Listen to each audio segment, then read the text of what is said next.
Good for him.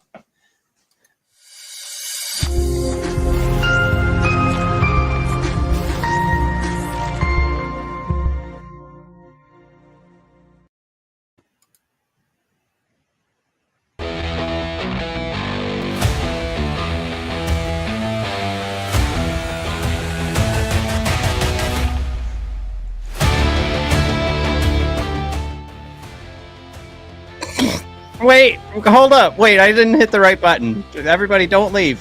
Oh, we're live. We're live, buddy. Oh, just in time for WrestleMania season. Hey everybody, Matt. how's it going? A little throwback to Psycho Sid. Love it. Ken Young, Richard Perk, Jared. Hi everybody, welcome to Red Wings Rant, where tirades and impassioned pleas for your Detroit Red Wings finally have a home. We are whoopsie-doodle. We are hitting the wrong buttons. Holy mackerel. We've got Ken Young aboard. What's going on, Ken? Richard Perkins. Hey, Richard, what's going on? Jared's aboard. Hola. Righteous. Ooh. So excited. I came early. Good job, Righteous. He was so excited. He prematurely Curtis, what's going on? It's been so long, Curtis. Forgive me. How's the child, or is it the children? I can't for the life of me. How many of those have you made now, sorry. Curtis? Yeah. Did we run into Curtis? We ran into you with just your first child coming along. That's right. Yeah. Jared, Jeopardy countdown. Thank you for the rib, Jared. Appreciate that. Overlay to come up. Getting ribbed by the now bilingual Jared Shaw. Dewey, what's going on? Yep. All right. Fantastic. Curtis, oh man, that was the best you guys ever looked to. Shame. Push the easy button. I think the easy button is how many times Jared has raised his hand to be our volunteer. One, Curtis answering my question. One that I know about. He's good, thanks. Hats off to Jared now being trilingual. Right, well, this is a fun start. Trilingual Jared, like that a lot. Thank you. But Matt, we got a big week of Red Wing hockey to talk about. I mean, well, not really. I mean, like future stuff. We did score a touchdown against Pittsburgh. That was pretty cool, right? Yeah, we spoiled their season, maybe. Yeah. Do we want to say we're pretty hot on this like over the years, a signature win. And it really started with our pro wrestling podcast. We missed that one, especially with like you already mentioned, WrestleMania season is here. Yes, but a signature win, 2 signature wins this year. And they had different meaning. I think last night's signature win was just like let's have fun killing the Penguins. And then the signature win of Walman scoring and doing the gritty in overtime, another huge signature win for the Wings because it came all the way back down and then to win in overtime. Like at that time we were kind of like, oh man, maybe this thing's for real. And Bertuzzi and Hronek and Sonny and Verana trade later. We're at where we're at. Yeah, and real quick, Chewy going in on my football analogy against our least favorite team. Perron getting a field goal. He did. And he's on my fantasy team as I battle Matt in the finals. Anyway, no, as far as signature wins go, I do want to be on the coattails. Yeah, it's a little out of sync. Matt's buffering right now. Yeah, explain yourself, and I'll be right back. Matt's gonna do a little refresh. Explain your point. No, as far as sticking in there with signature wins, I think it's difficult to have signature wins when you're a team in the bottom third of the league. However,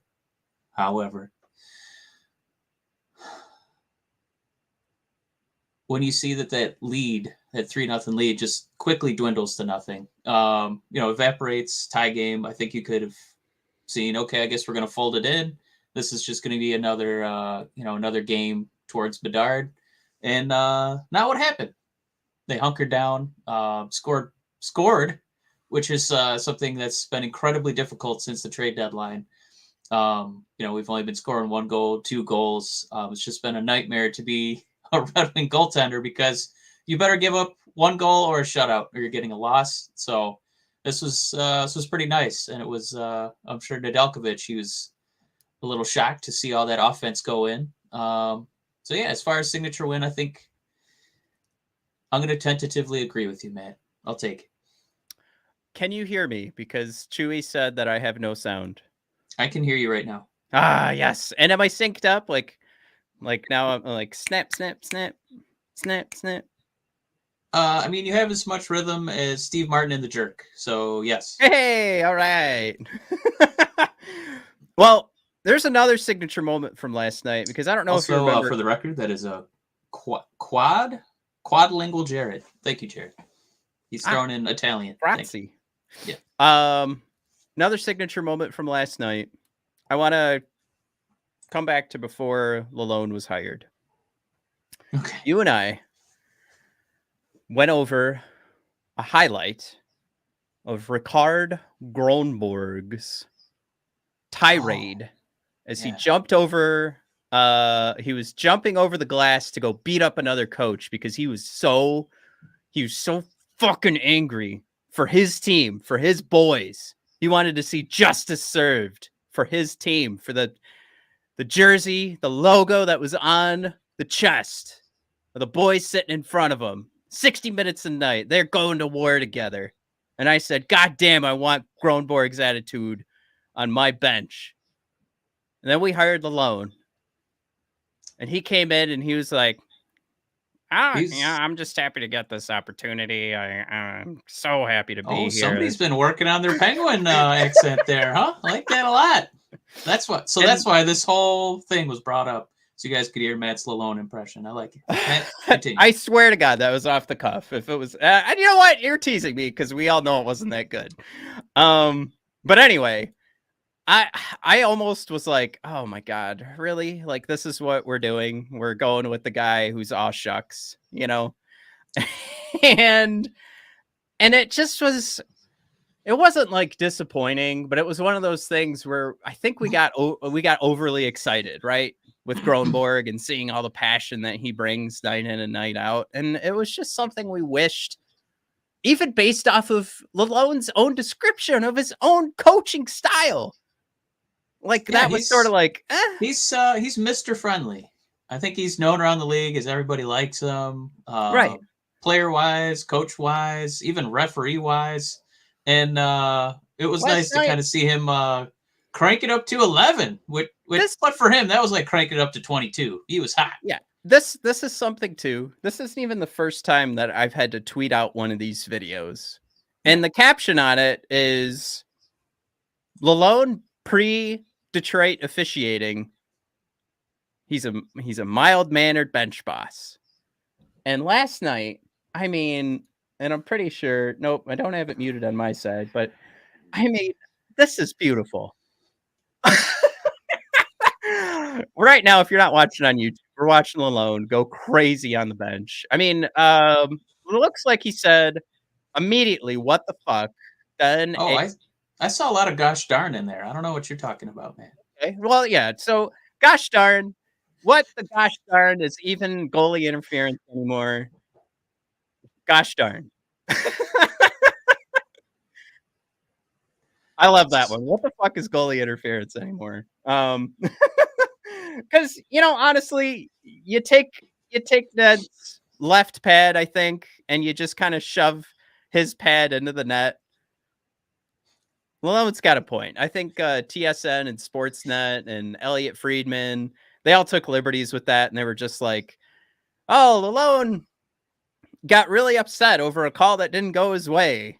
It was kind of like, yeah, also there was a bad call on the ice and he lost his fucking mind.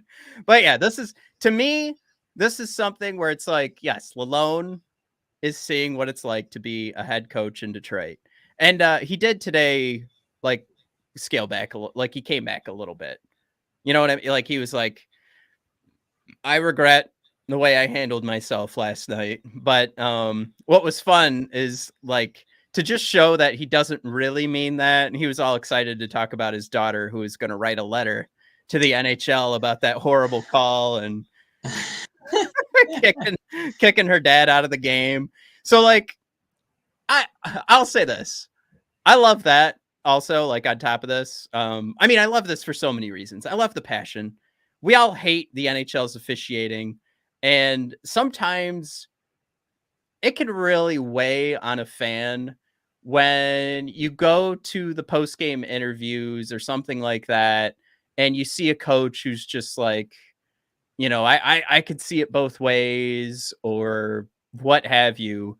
But even like that leaning into like, I wish, you know, some other calls had gone, like, even when they kind of fight for the team and it's not something like this, it's just, it doesn't feel as good. Like this was everything a Red Wings fan who's frustrated with the NHL right now, who's frustrated with their own franchise right now. This is everything we needed from LaLonde. Not to like say, oh, well, let's give him as much time as he needs for this team. Like I already believe in LaLonde, but this is just like, I mean, for a year that we expected to maybe be a little closer to being a playoff contender, right? Sometimes when you have a mild-mannered coach, it can really infuriate the fan base because you're wondering, does this guy even care? And he does. You know, he's probably just trying to be, you know, placid, you know, try and keep an even keel for every game.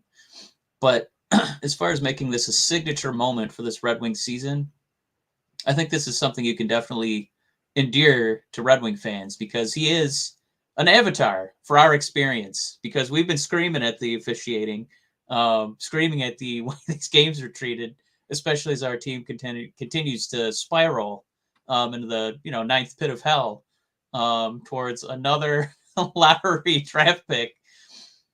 It makes you feel like you're not wasting your time on this passion, that these guys really do care. Yes, those players had a losing streak, you know, that took them out of the playoffs. But we've seen commentary from Larkin where he's like, yeah, we got to buck up and, you know, we still got to be professionals out here. And now to see LaLonde, Mr. Mayor, Mr. Friendly, you know, lose what few follicles he had left over that call, and have his big moment, you know, with the theatrics. I think it's something that makes you want to watch more Red Wing hockey, because you know that these guys, even though the season's over, even though probably behind closed doors, Yzerman would prefer that they make his odds in the lottery a little bit easier. yeah. It does make you want to watch more of this product, knowing that these guys still do give a, excuse my French, Italian and German, Jared, looks like they give a gosh darn, and LaLonde is right at the forefront of that. So that was, I think that was a moment worth applauding. Yeah, there were some, we had some guesses out here. Righteous was like, why is goalie interference? Like, with a what the fuck is going on here was a good one. Chewy, need to turn it into a TikTok with voiceover yelling about tomato on a sandwich or something. We'll give that a shot, Chewy. I like it.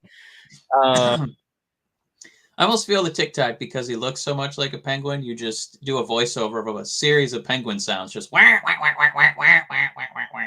But you know, here's a good point. Yeah, here's a good point that's not being talked about. Blake, I loved it. Don't make it a habit. Absolutely. I think that's ultimately, I just was in a meeting at work where we were watching TED Talks. So it wasn't necessarily being presented by anybody at work. We were just watching TED Talks going, now what did you learn from that one? But one of the TED Talks we watched was about like introverts and extroverts. And I based on LaLonde, I don't think you'd label him as an introvert, but like with a head coach, I think all of them have to be sort of extroverted. But if you had to like measure all head coaches, like LaLonde would be closest to the introvert scale. But one of the things this TED Talk was talking about was the complexity of a human. And when you get into the complexities, that's actually when you fall in love with someone. And I thought it was beautiful. But they were talking about like an introvert going into the hospital with their child, and somebody who would normally just be a nod and yes, I will listen, and when they hear their child isn't going to get the care that they need, how they will explode at the nurse, at the doctor. How recently did you watch this video, man? This is really fresh. This was last night. Okay. It sounds like you were watching it on another screen. All right, so bring it back home to the Red Wings. That's what I'm, like, that's exactly it. Like, do you see the parallels with LaLonde? Is we've seen this guy who carries himself with a lot of measure. Yeah. Like he knows the right thing to say all the time. And even the press conference today, reacting to how he reacted last night, was a great example of how LaLonde is measured in every word that comes out of his mouth, which I think helps us fall in love with him more. Because when he explodes like that, we could tell ourselves, yes, he does care. But also, this is the explosion that has more credence than if the guy who explodes every night does it. And that's the complexity of the human that we fall in love with here. Now, I didn't write that TED Talk. I'm sure there's points I'm missing, but I felt it last night. And how great was it that on the same night I was introduced to this TED Talk, LaLonde had this moment, and it was great. It was great. But yeah, I mean, to sum up last night's game, you get a DP hat trick, which I'm really excited for anybody Googling a DP hat trick tonight is first going to see the Red Wings tweet, and then they can scroll on down to Pornhub. Matt, I'm going to say it pretty confidently. I think Pornhub would come up first, then a Red Wings. Right. Well, sometimes Google likes to show off social media first. So yeah. But no, absolutely. We don't need to see that every game. It completely loses the meaning. But it's nice to feel like these last couple games are still going to be watchable because there's still some fight in these dogs, these red winged dogs. Chewy's got a good number, once or twice a year. I like that. Yeah, that was the Jim Leland thing, right? He's like, I can't just do this every game, but every once in a while, you got to get up there. Well, we also have a lot of stuff to talk about today. Dan B. Wow, things getting deep tonight. I'm not prepared. Sorry, Dan. Well, I promise we'll just stick with hockey. They go in tandem. Don't forget to include Jared's rebuttal. That's what she said. Thank you, Jared. Hey, Ketzel's aboard. This actually might be a good time to bring up our fantasy hockey league too. That's what people want. Well, here's the thing. Like, I would make this segment as brief as possible. For sure. Nobody gives a shit that you and I want to poll the audience. Would you rather hear about somebody else's dreams or their fantasy hockey? It's a tough pick. I don't know. Gun to my head, I'd probably just shoot myself and choose neither of them. There's a good reason for it, especially with Ketzel coming aboard. Our scoreboard right now, of course, features the championship game between the brothers Klink before you. But Ketzel and Nightmare on Helm Street, of course, because we had a prize to give away, which Ketzel, since you'll be up for it, Nightmare on Helm Street, if you are in the chat right now, and I'm not sure who you are, you guys are fighting for that choice of jersey or hockey game. Because Mike and I are not going to take home that prize. And we weren't going to take away for nothing. Oh, man. Yeah, we weren't going to take away the grand prize just because you and I made it to the championship. So for sure, Ketzel, you're down by a point. It's 23.4 to 22.4. So even though there's, like the two best teams made it to the final, but we still have a grand prize to give away. So it'll be Ketzel versus Nightmare on Helm Street. Ketzel, I know that. The only reason I'm in the finals is because of Olmark. and he was on the waiver wire at the start of the season, and nobody wanted him. So all the other goalies I have were -8s, and somehow I lucked out and got this guy right here. Boom! Look at that. Nice. Hey, I didn't get that yet. Free plug for hockey news. Anyway, we did have some real Red Wing moves we could bring up today too, because I'm so sorry that we even said the phrase fantasy hockey. You know what? No, I'm happy we did. Anyway, yeah, Carter Mazur 3-year entry level contract. He's aboard. That is right. He's on the clock, Mike. He has a dream. This is adorable. He drew this yesterday. What? If you what guys, is this? Yeah, this was instead of a contract, this is what he turned into Steve Yzerman. No, Carter Mazur. You have to think like his mom went rifling through her old, plastic container that she's had in the basement forever. I have a dream. This is what this was. And of course, we could probably guess what the actual assignment was here. This is probably like a Martin Luther King Day assignment. But of course, I like that on Dr. King Day. He's like, well, I want to play hockey. That's what Oh, wait, Carter, no, we're we just read the beautiful words of the Reverend Dr. King. I want to play hockey. Okay, buddy. Okay, Carter. But no, I mean it is pretty cute. Carter, and I'm guessing his mother. If you guys aren't watching on YouTube, what we're showing off, Carter Mazur, of course, signing that 3-year entry level contract, but posted online this picture from, I don't know, let's put a year on it. Let's say first grade. That head, the smile. I think it's past kindergarten, definitely. I don't know about second grade. Could be second grade. I mean, it's right on the money. But you'd also be reading about Dr. King, so I feel like that would. What about the handwriting, though? Handwriting looks older than a first grader. It looks pretty concise. Yeah, I kind of like it. Like I'm a little. The handwriting concerns me with how clean it looks and with what his dream was. So let's say second grader Carter Mazur on his Martin Luther King Day assignment. I have a dream. Wrote out that I could be in the NHL playing hockey for the Detroit Red Wings. And then, of course, he's going to give money to the poor and to hospitals. So that's actually, so he did tie it in to something charitable, which is very nice, Carter. But yeah, this is beautiful. You don't always get this. You don't always get the guy who grew up being a Detroit Red Wings fan. Where's he from? Jackson, Michigan. Somebody tell me in the comments. That's off the top of my head. But yeah, oh, Jared's right there. Not with that in handwriting.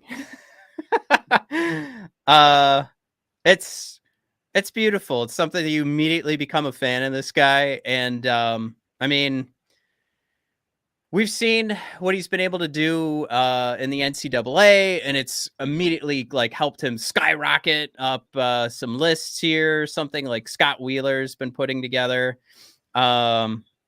Yeah, and this is I also wanted everyone, now that we've lost Tyler Bertuzzi, we got a good mugshot there. Carter Mazur with those front two teethers are gone. It's beautiful. But yeah, Scott Wheeler, basically the best story in Red Wings pool these last 2 years. Mazur's play. He's been a real talking point in college hockey circles for Denver's 38 points the last year. On the national champions, tied for third among under 20s. I mean, all of this is just, it's just gushing. But then we get to, what are we looking at for a player? Mazur's a hardworking, honest 200-foot winger with enough skill to make plays all over the ice and finish around the net. Every team wants the 3-zone competitive winger who could play up and down the lineup.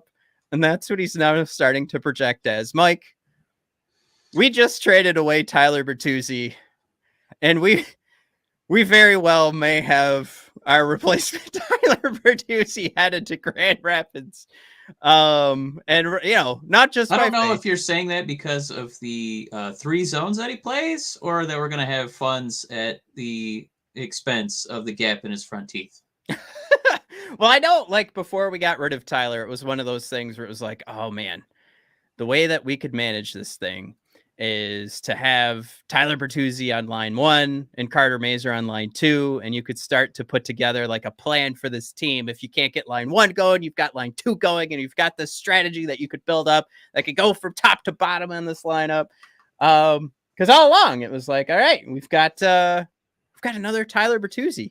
And I'm going to try and share this here. Let me make sure there's no sound. But I mean, when you watch these highlights of Carter, I mean, there's a lot of Tyler that you're going to see.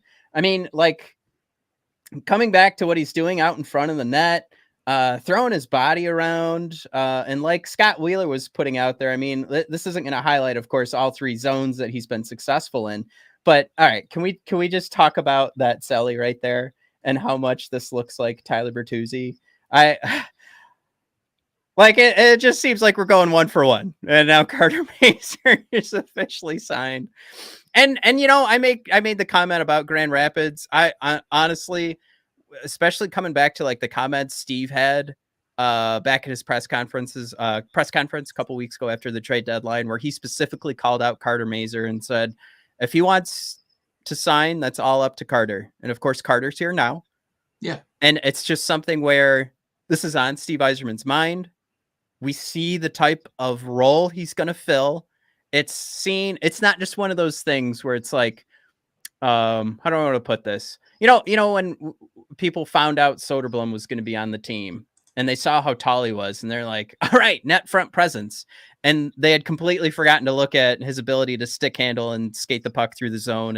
And actually, you know, he's a highly skilled player with the stick. We're just having trouble figuring out how to make that height work with that type of game. So you had like a type of game that people completely ignore and they just looked at his size, right? Yeah. That was the problem there. The opposite of that is Carter Mazur, where we're all kind of looking at Carter Mazur. We know exactly what he can be, and he's excited to be here. And it's like, it's all coming together. And it's just, we want something to be excited about. Mike, you texted me earlier where you want to look at like things to be excited about for the Red Wings. This wasn't going to not happen, but it's here. We could talk about it now. And it's Carter Mazur season. It's time to get excited. Yeah. I think the only bummer is that I'm more excited for next year in Traverse City than I am for most anything in Detroit for the next couple weeks, outside of losses, so that we could still have a chance at a top 3 pick. But yeah, I'm knowing that the immediate future for me as a hockey fan, my rooting interest should be in losing, but knowing that looks like long term, my God, we may have struck oil on another one of these Yzerman picks. Matt, just nice reason to be optimistic there. It's something that when you're putting this team together, we've been talking about it so often that we're always, I think the fans, like, it's easier to lean on those first round picks, and there's so many picks after the first round. It's hard to keep track of all of them. But the general idea that you and I have always talked about, and when you look at like the Tampa Bay Lightning's roster top to bottom, you've got to luck out a couple of times.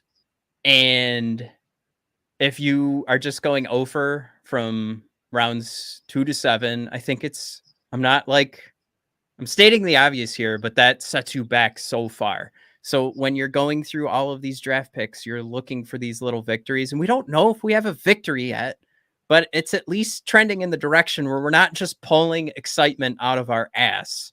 Like, there's an actual skilled player who's had success in the NCAA. And that's why it was something for Steve Yzerman to bring up himself. He's not asked about Carter Mazur. He's like, I'm going to bring up Carter Mazur, gosh darn it, because he's the guy that people keep talking about in my meetings. And yes, I do actually think that's what happened. But so Steve has those prospect conversations. Mazur comes up again and again. And for sure, no, I know Steve is watching him play in Denver, but it's one of those things where Steve has a lot of jobs to do. And that's why there's a whole team of people that are scouting these guys. And there's another team of developers. Like, Steve can't do it all. He's the guy who put the team together. But anyway, I'm getting off track. But we're here now. Things are looking good for Mazur. We're not just pulling shit out of our ass where we're like, oh, he's drafted real high, and when you drafted him, no, I mean, and the description we're getting from Scott Wheeler, like, this is almost like a second go at it. right? Like Scott's even talking about like, all right, well, now that we've seen him develop even more in the NCAA, here's what you're getting from the new Carter Mazur. Not that it's too far away from the draft prospectus, but it's like now we have some more evidence, some more proof of what this could be. And it's exciting. So, yeah. Yeah, for me, I think just last point on him too is sometimes I get really nervous when I see like commentary with 3 zone players, because for me that usually means they're defensive. If it's a forward, it's a defensive forward who's not going to score. And yeah, who brought it up? Was it Ken Young? Yeah, 5 goals in 5 games at the World Juniors. So it at least it looks like this guy, when they say that, it's not like worst case scenario where he's going to be a defensive forward, going to fill out that 4th line for us. Oh yeah. Like we don't have enough of those guys. For him to actually have that potential to be a power play guy. That's, outside of, when we, annihilate the Penguins, this is a team that is struggling to score goals. So it would be awesome if this guy could continue what he's been doing the NCAA level and bring it over to Detroit, because we could use a lot of goal scoring help. So it makes my heart swell with joy to read what he's been doing lately. So hopefully it translates. And I brought this comment up earlier from Ketzel, but of course we talk on Twitter, and I'm glad Ketzel reminded me. But of course, Carter Mazur is the principal. And for anybody not familiar, of course, Principal Mazur, the show-stealing cartoon character from a Goofy movie. If you guys aren't familiar, I honestly, those are some of the best scenes in that movie. It's Principal Mazur. So the principal, 20-year-old winger, ready to go. Right. Yeah. Also, Chewy, I have to call this out. You said Larkin, Carter, and Razor.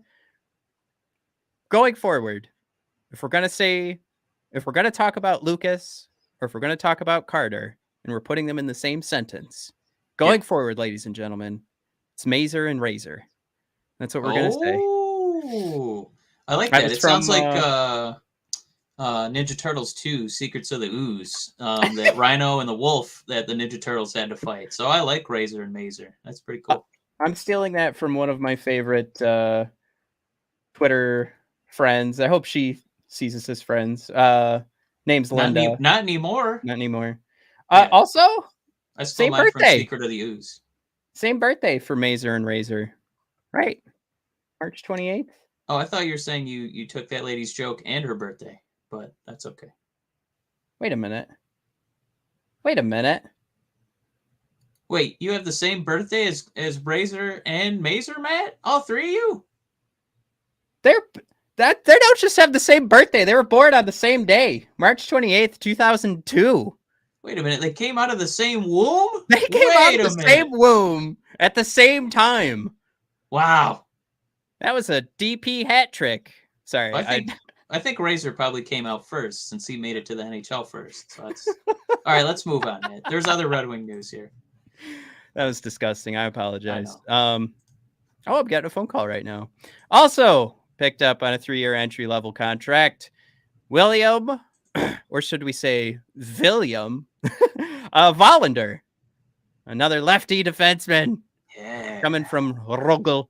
Also, a part of some news from one of his other Rogel counterparts that we'll talk about in a second here. All right, just making sure. Oh, it's my lawn care guy.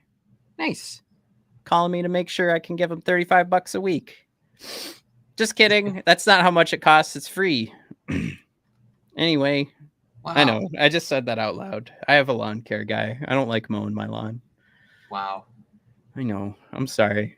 Everyone, I apologize. I guess Matt also just signed an entry-level contract because the rest of us are mowing our own goddamn lawn. Matt, let's talk about another one of these Lord of the Ring Ents that's going to be playing for the Detroit Red Wings here as we try to take down Soderman with the tallest defensive core in the history of the National Hockey League. Matt, William Wallinder. Yeah, and this was one of the guys too. Like I'm stealing again from Scott Wheeler, who he took Edvinsson and Wallinder and labeled them both in separate draft years as unicorns of those drafts. And that was when we had Scott Wheeler on our show. He was actually a week later putting out a full report on Wallinder and how there's so many things to love about this guy and how he just came into the draft with a lot of question marks, but a lot of like potential for positive outcome just because of his size. And the things that he did right are the things that you can't teach. And the things he was weak on are the things you do teach. So it was just like, let's see what happens in a year or two and see what he looks like. And right now, things are going pretty good. And that's where Scott comes in. For anybody not watching on YouTube, our podcast listeners, we'll just roll this out here. So YouTube viewers, you get to read along with me. Should I have popcorn? Popcorn Mike? No. Wallinder's game has always screamed upside and potential. And in the last 2 seasons, we've seen it all come together for him in the SHL. He puts in there, undoubtedly, one of the league's best young players in consecutive season. Raw tools get high grades. He's tall. He's athletic. He's got impressive 4-way mobility for that size. And he's still early in his development curve, thanks to a late July birthday. Hey. I wish I hadn't read that sentence. That one doesn't mean that much to me. No, but I do like when they make it seem like you have more time with a younger prospect because of when their birthday takes place during the year. It's the finer details and skills that have needed tweaking. I like the confidence he plays with for his size, regular leading rushes, or sliding off the line to the back door. He's great on stretch passes too. That's huge. And we're a week removed from what did Righteous say earlier? He came early. But yeah. Edvinsson doing that for us with his stretch passes to Adam Ernie a week ago. Keeps his head up. I don't know why I needed to say that. Finds seams when he walks the line. He's always going to have major transition value because of his ability to swap. You know what, Scott? There's a lot of language and a lot of innuendo in here. Yeah. Anyway, Wallinder swallowing up his opponent thoroughly, and I'm sorry, that's not in there. Swallows carriers in neutral zone and uses his feet to activate into the rush. Quentin Tarantino activated. But now I can't even get through this. But now his shot has started to balance out. It used to look off balance and uncoordinated, which I remember was in that Scott Wheeler article I mentioned. Decision making has become polished. He's getting himself in less trouble on gaps and reads because he's starting to figure out his timing. Yay! Things you can coach. He's a horse. Long minutes. Keeps it up. He may do the same for Detroit eventually. Yada, yada, yada. We have 1,000 left side defensemen. Here's one more. Yay. Good news. Yeah. I mean, they're saying that he's basically a shot, like a formidable shot from the point from becoming, a second pairing guy, which would be pretty cool. Yeah, I mean, he's got the beef. And I in a couple years, I don't know how you're going to get a puck through the neutral zone against the Red Wings with all these gigantic human beings, with the diameter, the reach, almost from one side of the ice to the other. So that's I can't really think of a team that's prioritized it like that. Teams usually get a tall guy, and now we're going to finally be panning out with a series of very large human beings, 6'3", 6'4" and above. And this guy is he's going to be right there for it. We missed some great comments, by the way. Jared thrown out there to the Carter Mazur signing. Jason is a power play guy. How dare you? I thought he was a lock for the Hall of Fame. What's going on with that? Yeah, true. Chewy thrown out there. He's the 5th of March. Oh, and Jared let me know I lost my dad card. But Dan B's on my side. That was for the lawn mowing service because Dan B says, don't apologize. I've got a lawn service too. All right, Dan. Woo! High five. Let's do it.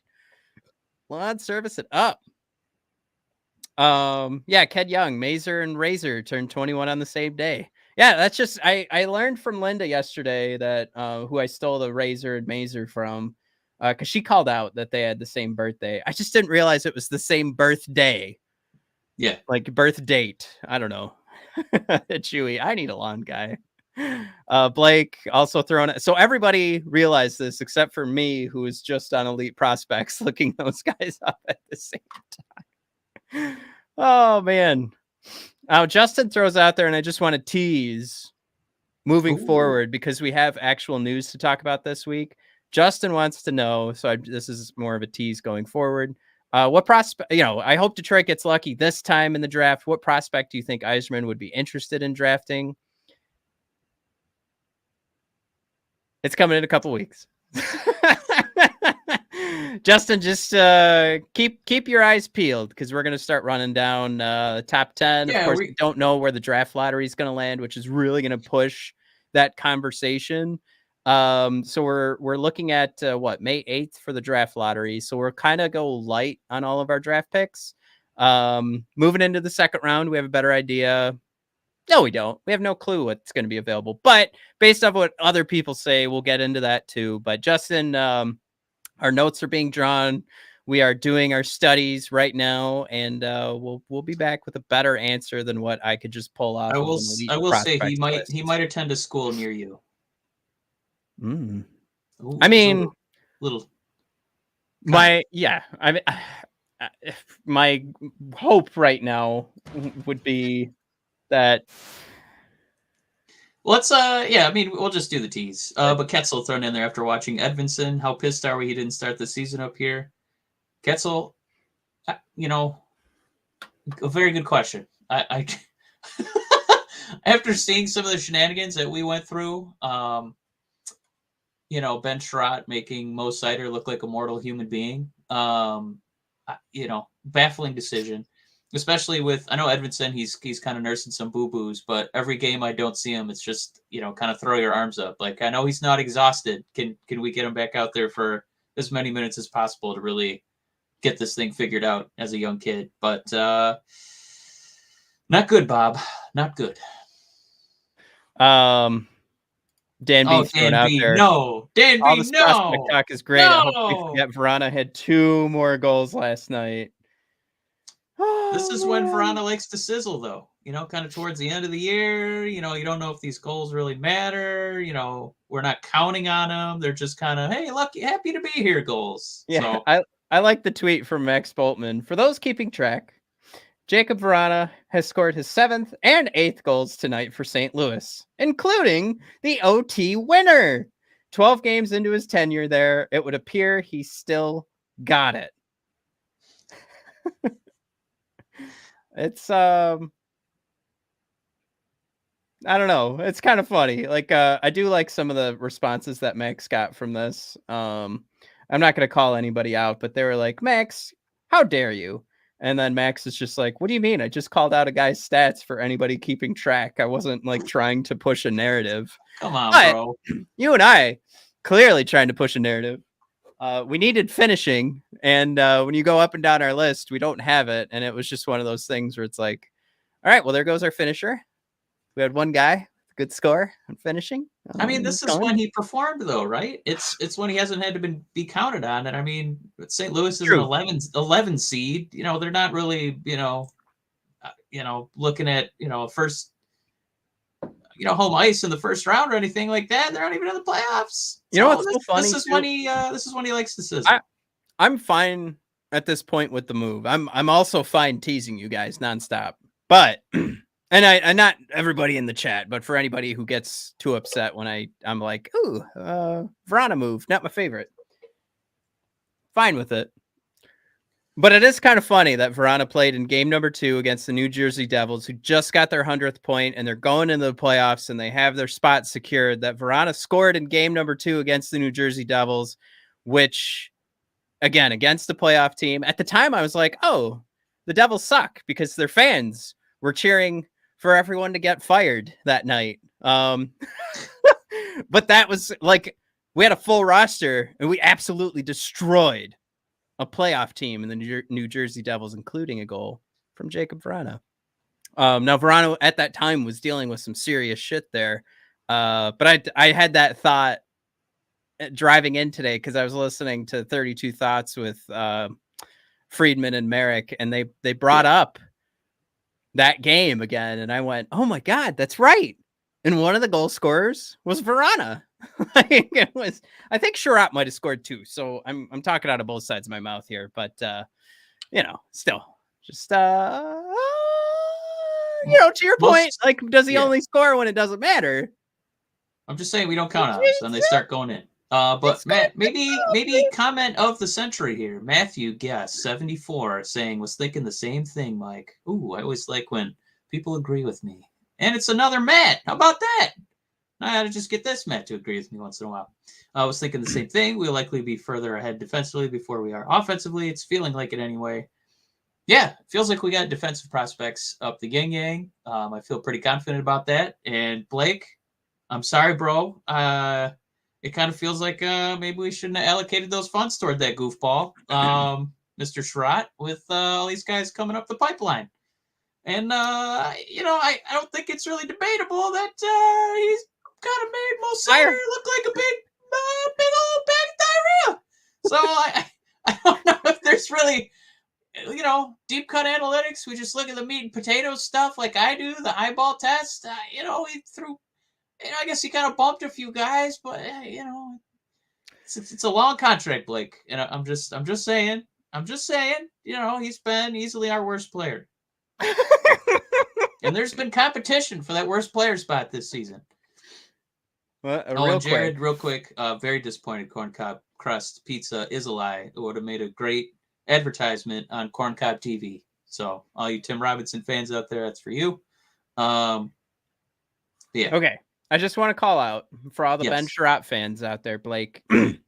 We have, just to Ben, even if he was amazing, right?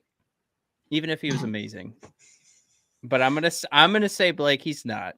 But even if he was amazing, we have 43 skaters right now signed according to Cap Friendly. 11 of them are left side defensemen. 11. And Sherratt is 1,000 years old, and he's way overpaid. I think that might have been an oopsie. I think if Steve could take that back, I think he might. Or maybe not have signed him for 4 years. I'm fine. It's a whoopsie on Steve's part. A whoops-a-doodle for sure. Especially at the end of year meetings when he's got to talk to the owner. Hey, that's on me. I know that's your money. Hey, my beat. Well, it's like, okay, so you've got 50 contracts, right? And you've got... And by the way, Matt, we're only going to give this another 30 seconds because we can't kill Sherratt again. It's every episode. Well, it's not just Sherratt. It's the left side defenseman thing. I guess we didn't know what we had with Wallman, but... Hold on, Ketzel with a new comment of the day. It was a 4D chess move to meet the cap floor next year. All right, Ketzel's got me. We're good. Yep. I did want to call out Ketzel throughout their padding stats. Was that Sherratt's goal, or were we saying about Verana? Verana's overtime winner was? He's just padding the stats with that OT winner. Ketzel, I love you. All right, where are we at? What else we got going on here? We got the Wallinder stuff. Now Kasper's not official. Yeah. But not yet. Because somebody brought that up earlier. Somebody was asking about Kasper. Yes. This was... I'll find it in there. Go ahead. Well, yeah, this is... I don't know. Is this going to be Swedish or Finnish, right? Newspaper. I don't know. But throwing out there that there are 4 Rogel players headed to the NHL. And they just casually threw out, without a contract signed, according to the Detroit Red Wings, Marco Kasper headed over. Who also said he'd like to finish high school. So yeah, there were some comments about him coming over and then him going back, and I really don't know what any of it is going to mean, because now we're talking about Kasper's own words. We're talking about a newspaper that did not take any quotes from anybody, and the fact that the Detroit Red Wings have not announced the contract. But what is it? Ice Hockey Gifts just sold this as like reality. and some of our other buddies on Twitter. So it's just kind of like everybody was like, okay, it's done. But here's the thing. Here's what we can say. If this does happen, this is really cool because I think this is maybe pushing things forward a little bit quicker than I would have thought. Because Kasper to me has done a lot of good things, but we're always labeling his production. And of course, I just want to remind everyone and what Mike said before, and what has been an issue for the Red Wings for quite a few years now is finishing. It's not like we need to rush him over because he's not tearing it up like finishing wise. It'd just be one of those things where we want him on our side to develop him our way is what that's what I'm selling this as. Like that would be the positive here, but it's definitely something to me. I would think that this is happening. I don't know. I'm going to say maybe it's right on schedule. I don't know. It's not really a year ahead, right? Because it's kind of on the same track as Simon Edvinsson, right? Year over there, then come back over here. We're not come back. Make your way over here for the first time. But I for sure would not have been surprised if it was another season, if I could be completely open and honest. Because again, I don't know. How do I want to put this that isn't going to make everybody super angry at me? But I don't know if we're bringing over a talent in Marco Kasper that turns this team around, and it totally would have made like, you know, what could we say? Dom Luszczyzn's latest gamer score rankings has Connor McDavid at 6 wins. Like that's what he's added to the Edmonton Oilers with his tables and fun graphs and stuff. 6 wins. We are not 6 wins from the playoffs. And I don't think Marco Kasper's coming over as Connor McDavid. So I'm basically saying there's no rushing it. And I didn't see like a final player, even though he makes some pretty sweet moves at his age. So I was totally going to be fine if we found out that wasn't happening. But here we are. We're at like this. Okay, we don't know for sure, but if it did, I'm happy because that means the Red Wings have seen enough that they're good to go. Let's move them forward. Let's get them on our side so we could develop him our way.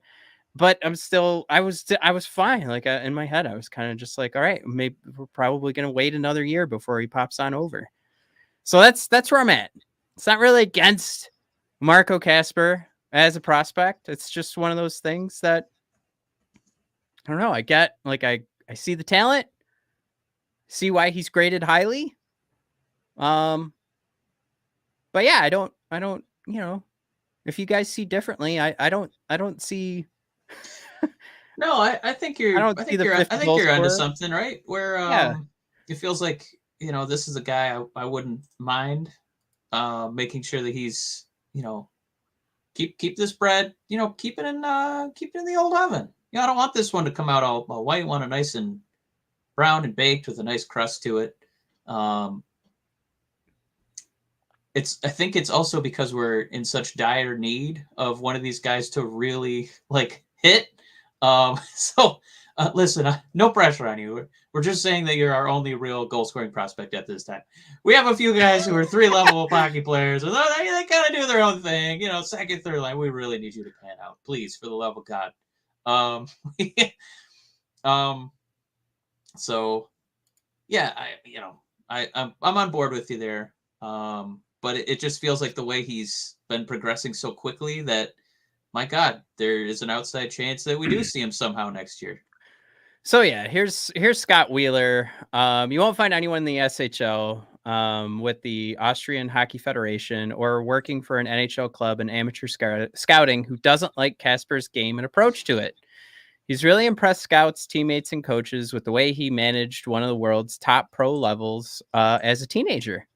I love his patience with the puck. He doesn't shy away from trying to beat or wait out guys, and he's got a really low panic threshold. He's also a good skater who never lacks an effort. Advanced 200-foot player who was able to progress up levels as fast as he did because of how rounded his game is. He's feisty, fights off a fair share of checks, made real progress filling out a 6'1" frame. Now he's at 190. There's a bit of a hunch to his stride, but he leverages his edge as well. But that can be a good thing if you remember Pavel Datsyuk. Yep. He was Quasimodo out there. So now here's the part to me that I think, I mean, we could, I know how young he is, so I'm not like, oh, look at his production, he sucks. I'm just saying, like, I kind of agree. This is where Scott Wheeler's a writer, and he's better at saying what I'm trying to say. But it's just, this is where the patience comes in, and I'm like, why rush this? But I don't see game-breaking skill or finishing, but he plays at a pro pace. He's a good passer. He plays on the interior and makes plays all over the ice. Maturity and smarts in his game define him. He plays an almost mistake-free game. And maybe most importantly, he's handled the responsibilities of center ice really well this year. It's a big deal that he's won more draws than he's lost and has driven possession and goal differential results at 5-on-5 this year. I'm not sure he's quite dynamic enough with the puck to become a true first-line center and point-per-game type, but he's got all the makings of an excellent 2C who can influence play in all three zones at 5-on-5, on the power play, and maybe even on the penalty kill. I didn't read in Scott's take that he sucks, but yeah, it's just one of those things. Like maybe this is more like the level our expectations should be at. Because I think when you label a guy as a first round pick, you want to see guys on the first or second line. Right. So if he's going to be a center, if he's going to be a center, you want him on the second line. Yeah, for sure. I don't know if it makes you a little bit nervous for all the the Larkin haters out there who say, he should be a second line center. If based on this analysis, Marco's best case scenario is to, back up Larkin, and Larkin would be the 1C. But I think if you're paying attention and you listen to this show every week, we don't really hate Larkin as the 1C. So it kind of works out for us, Matt. Yeah, for sure. We've always said that this works out, and if you were the person who's like arguing that Larkin's a great 1C, but then you were also like, and Marco Kasper's going to replace him, I guess you know what? That's fine too, because then you were probably like, I'm still okay with that, you put a 1C on the second line. Let's fucking go. But I just, I don't know. I don't go to his games. I don't watch Marco Kasper. Yeah, we don't have firsthand, experience with the guy. But yeah, I mean, I think Ken Young saying it too, 6'1", 200 pounds. I think a lot of the times these young guys don't get called up because they're just going to get smushed. So yeah, I mean, he's already got some beef to him, and we're so thirsty in this town for a guy who can take faceoffs and just have a little bit of goal scoring acumen. So yeah, I just would not be shocked if he had a great showing in Traverse City and Yzerman just said, "Oh, let's see what happens out there." And maybe not even as a center, maybe as a wing to kind of get his feet wet a little bit, but it wouldn't shock me. Yeah, absolutely. And I think that next step is let's see that 3-year entry level contract, right? Or wait, am I dumb? Did he already sign the ELC? And yeah, he's already got the ELC signed. Or wait, or am I missing like an announcement from the Detroit Red Wings? So, all right, so he's already got that signed, but it's that question of whether or not he's going to be a loaned player over to Rogel or coming over to North America to keep her going. I mean, the next thought just has to be like, I don't think negatives are going to come from any way this goes.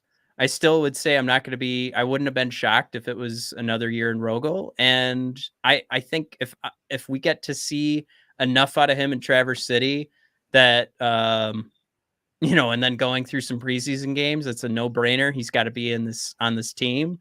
I have to say the competition he's facing might make that easier to do, than maybe other teams. But I think that would be super exciting, and I'd be all for it. I'm not saying I want him to fail. Just saying I wouldn't have been surprised if it was another year in Rogel. I feel like I'm really defending this, but that's where I'm at. Love the guy. Love the kid. Got a couple comments in there too. Just Blake. He looked good at training camp. He could have came up this year. I mean, especially on this team. Guys getting injured all the time, especially right now. I mean, you could almost give him 20 minutes a game right now if you want. And apologies to Hall of Famer Chason, but probably be a little more exciting to see a prospect like him. And Joe Diamond, I forgot to say hi to you a moment ago. Good to see you, bud.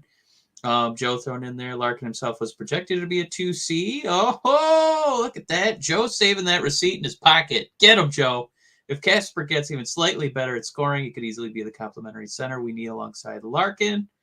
Joe, you're in there now. I think that's one of my top 5 favorite comments of the day. Boom. No, Joe, I love your point. I would still argue that we need, and this could come from Lucas Raymond, don't get me wrong, but we still need one of these wingers to really stand out as a finisher.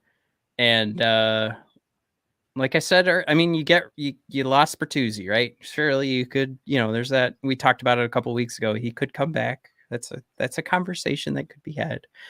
Let's assume that doesn't happen. You need one of these wingers to step up, because this isn't a thing where you have Larkin on the first line and Kasper on the second line, and you're just hoping that Kasper can catch up to Larkin, because you know what?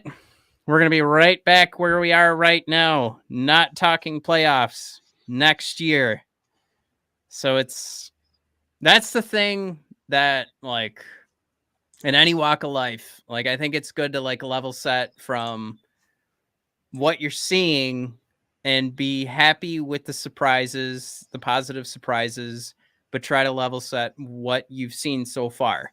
And I mean, what we've seen so far from Marco Kasper has gotten us to the point where we're saying, oh, if that shooting percentage gets up, he's going to be a real game breaker. That's an if, which is rough to project for. So it's going to be great if it does happen. It's just another if that, as a Red Wings fan, you'd understand my frustration at this point. Because even though, like what, we had our playoff streak go for so long, we weren't going to win the cup the last few years. So it's been a long time since we've had a playoffs we could actually care about. Like, I want to add that to the conversation, by the way. I think a lot of people have said, oh, look how many years it's been since we've been to the playoffs. Hasn't been that bad. Other teams have gone blah, blah, blah. But also, we sucked ass those last few years. We just like lucked out with like a couple of Peter Mrazek wins against the Tampa Bay Lightning, and we were like, oh, we're going to do it. Anyway. It's been a really long time since we've had a season that wasn't just let's sneak into the playoffs. So I want He's less. getting there. Yeah. I want less ifs. Wasn't it exciting that the Detroit Lions signed Marvin Jones Jr. today? I think it's exciting that they signed him, and he's not a necessary piece. He's complimentary. He's a third or fourth wide receiver. Yeah. But he's got a lot of talent. Yeah. He's going to be a complimentary wide receiver. It's nice that we can look at him as a luxury and not an absolute. God. Where he's at, he can catch the fucking ball, and we know he can catch the ball. Let's not, poop our pampers, Matt. He's David Perron, maybe a little bit more worse for wear than David Perron. That's the signing.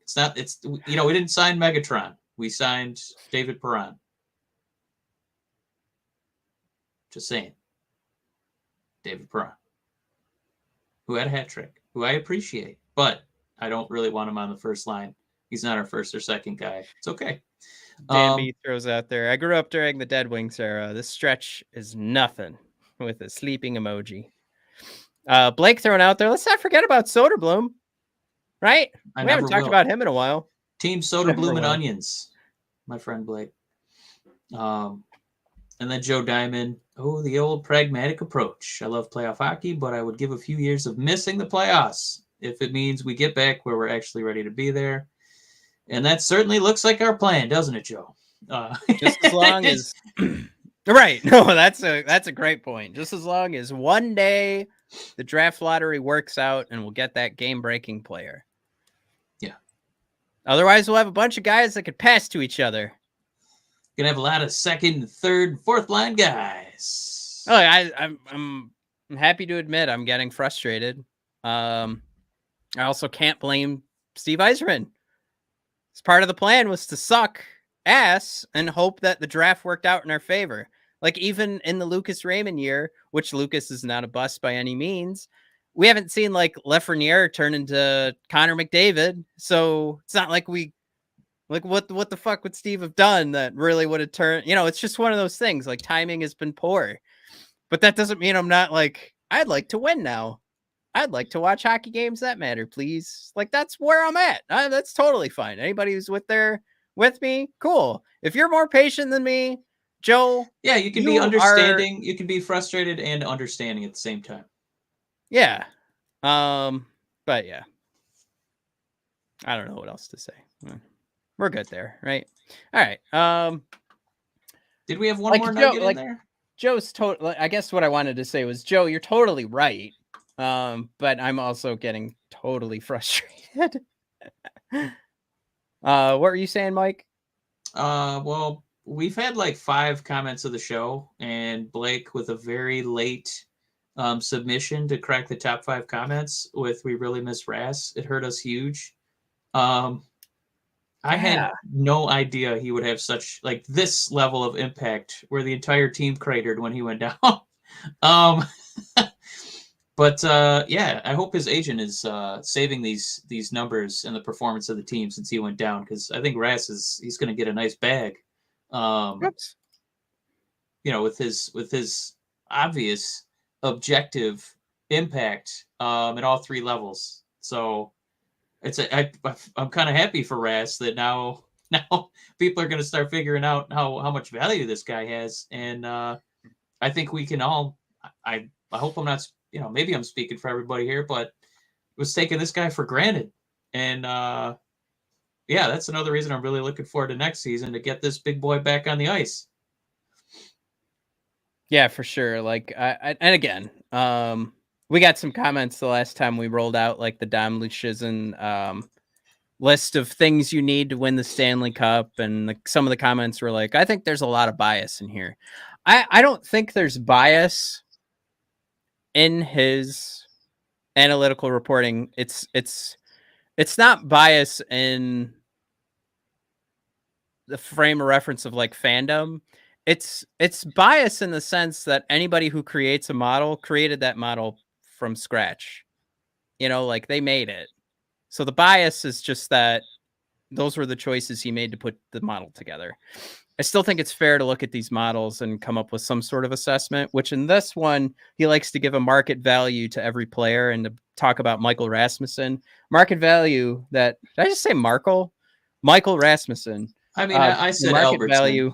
Jared, cue up the receipt on that one. The market value for Rasmussen is at $5.3 million compared to his salary of $1.5 million, surplus value of 3.8. Woo. I did want to bring up too, because I saw this in my feed here. Oh no. I'm sorry. I'm sorry, Blake. Ben Sherratt right now. I can't. One sec. All right. So he's at the 4.8. Or farting off the mic, but I'm going to pretend it was a fart. Go ahead. He's at 4.8. 4.8, right? So like you'd figure like, oh, he could just go down to the 4.8. No. According to Dom Luszczyszyn's model, at the 4.8 million that Ben Sherratt, his salary is at, he's still at a negative $7 million surplus. That math doesn't even make sense. That's the effect that Ben Sherratt has on a hockey team. I'm sorry, Blake. I love you. But you nailed the Rasmussen one, the Ben Sherratt one. So what is that? That means he brings a negative 12. He brings a negative $12 million to any franchise. Well, I think it's kind of like what Jared's saying. Should he be paying the Wings? So I think it's kind of like when you go to your local ice rink and you want to get some ice times, you got to spend like $5 to get, pay admission. So I think that's what's going on here. So it's not like I know there's something he brings to the ice. I just don't know if the value that he brings. Okay. Blake, I just don't know what it is. He just brings maybe something he to the brings. ice. I've never seen it. Maybe he's one of those people who's really good at like bringing donuts in for everybody. You know? Yeah. No, Hey, Sherrod brought bagels. I love that guy.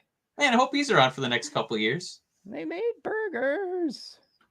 Sorry, it was my terrible Morty impression.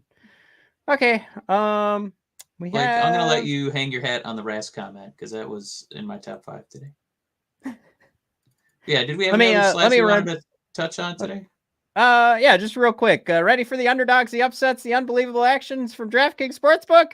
Biggest tournament in college basketball is almost over. Right now, new customers can bet just $5 on college hoops and get $200 in bonus bets instantly. Plus, for a limited time, all customers can score a no-sweat bet during the round 1 and 2 of the tournament. Go to the app, opt in, place a no-sweat bet this weekend. If it doesn't hit, you get a bonus bet back and $10. That tournament, what a cool tournament. Huh, you guys? Okay, download the DraftKings Sportsbook app now. Legally, it goes without saying. Sign up with code THPN. New customers can bet $5 and get $200 of bonus bets instantly. Win or lose, only at DraftKings Sportsbook with code THPN. Minimum age and eligibility restrictions apply. See show notes for details. It said, please talk about the tournament. So I was like, without how about naming that tournament? Yeah. Man, this March craziness, you guys. Don't even say March. I would say 3rd month. Oh, sorry. All right. So I think we had one more in there. Oh, you're throwing the big guy in there. Another. Yeah, well, we had some more. Another in a long list of big guys. Yeah. Yeah, Sebastian Cossa. Let's see. Toledo Walleye tweeted out his 9th and 10th straight win. Or I'm sorry, the Walleye's 9th and 10th straight wins. 2-0 record for Cossa over the weekend. 1.49 goals against, average with a 946 save percentage. Bust. Bust. Put him on waivers. And I love the head that Cossa has on his shoulders right now. Because this is something for me. I kind of skipped over the Scott Wheeler comment because we're at an hour and 12 minutes here. But Cossa said, for me, it's little steps at a time. I got to get to Grand Rapids first and dominate at that level. And then Detroit will be my next. Right now, I want to win hockey games. I want to do well with this team. And next year's focus is the Griffins and keep going like that. Just like the fact that he's like, man, where he said, I want to dominate. What was that? I wanted to harp in on how he said dominate. He didn't say, well, I'll kind of, I'll figure things out over there and, meet the boys and see if Sherrod will bring me bagels. No, he wants to kick ass in Grand Rapids and then go to Detroit. All right. Another comment of the show. Jared puts out there, Cossa, good head, confirmed. Oh, no. I didn't say he gives it. I said he's got one. All right. But, for Cossa, I absolutely love that. He's like looking at the ECHL and he's like, man, I just fucking kicked the shit out of these guys. They blow. I'm ready for that next. It's just so great. He's like, prove myself here. Time to prove myself somewhere else. And then he'll make his way to Detroit. So it's a great understanding of what he needs to do. It's this great level of confidence he has. Great level of understanding of what level he needs to be at. It's not just like, I got to get my time in the AHL. Cossa's shooting to win awards in the AHL in my book right now. That's what it reads to me. And man, he's confident. He's ready to go. I'm good with the last month here that he's rolled off. So we've talked about Cossa. I feel like the last 3 weeks. That would not be a full month, by the way, Matt. But the last month that he's rolled off, I think Steve should be good to go. I think this is Grand Rapids all year next year and still right on pace for that 3 to 5 years. We'll see him in Detroit, right? Right. But good news, we're on pace. I'm really feeling like I harp too hard on Kasper. I'm just... It's fine. It just, it's nice to have all these positive stories here because I feel like with prospects, the prospects will kind of start to turn the corner in the second half of their seasons. Yeah. And we always freak out if they don't come flying out of the gates, peppering in goals and just throwing in back-to-back-to-back shutouts. But, the part of development is you have to have time to develop. So it feels like Cossa is progressing as he gets to play more games. So, what was that tournament at the start of the year where he had like 1 or 2 bad starts and everyone said, "Oh God, we wasted a first rounder." Like, just hold on, World okay? Juniors. Let him play a few games before we throw in the towel. So, yeah. Right, this and stuff kinda, it's tracking. no, you nailed it. It was juniors and then training camp. It wasn't so hot, and that was like the second straight year. It didn't look great, but we've always said like, yeah, 3 to 5 years doesn't mean that he looks amazing in year 1, and it doesn't mean he looks amazing in year 2. It means 3 to 5 years, guys. So we're on track. Moving into year 3, sending our boy to Grand Rapids, and with all the confidence in the world.